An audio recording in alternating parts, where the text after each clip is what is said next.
Et place à l'édito éco dans Europe 1 matin avec Dimitri Pavlenko. Bonjour Olivier Babot. Bonjour Dimitri, bonjour Anissa, Bonjour à tous. Olivier. Alors on va passer en revue ce matin un scénario possible. La guerre des droits de douane déclenchée par Donald Trump pourrait, selon vous, accélérer l'affaiblissement d'un pilier de la domination mondiale américaine, le rôle du dollar comme monnaie de réserve mondiale. Oui, Dimitri, dans la guerre commerciale que Donald Trump a lancée contre la Chine, l'Europe, le Mexique, en fait le monde entier, il s'agit avant tout de réaffirmer la puissance américaine.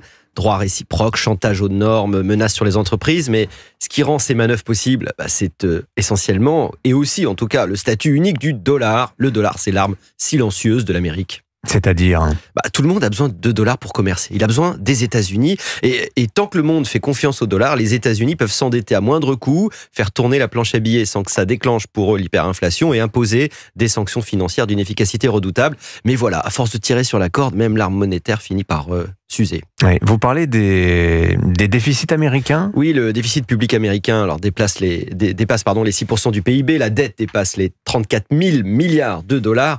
Et les intérêts sur cette dette engloutissent chaque année 880 milliards de dollars. Tout cela est soutenable tant que le dollar reste roi. Mais à l'instar de la situation française, la dégradation des comptes alimente les inquiétudes, la confiance s'amenuise. On sait que tout ça ne peut pas durer éternellement. Alors cette situation inquiète notamment les partenaires des États-Unis. De plus en plus, la Chine cherche à internationaliser le yuan. L'Inde, la Russie, le Brésil signent des accords commerciaux dans leurs monnaies respectives. Même l'Arabie Saoudite commence à accepter des règlements en yuan ou en dirham. Ce n'est pas encore une révolution, mais c'est une lente dédollarisation de l'économie mondiale qui se produit. Notamment les Chinois vendent du dollar pour acheter des stocks d'or. Exactement. L'Europe dans tout ça, est-ce qu'elle pourrait tirer son épingle du jeu avec l'euro ?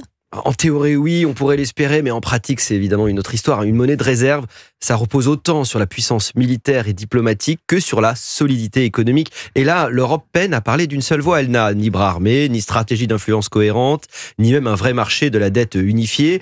On a l'euro, si vous voulez, mais on n'a pas l'État derrière. Qu'est-ce qui se passerait si le dollar perdait son statut de première monnaie de la planète ? Alors évidemment, on n'y rend pas du tout, mais ce sera un événement considérable. L'Amérique bénéficie aujourd'hui, il faut le répéter, d'un privilège exorbitant. Elle peut importer plus qu'elle n'exporte parce qu'elle paie avec sa propre monnaie. Si demain les pays du Sud ou les banques centrales commencent à diversifier sérieusement leurs réserves, ça signifierait notamment des taux d'intérêt plus élevés pour Washington.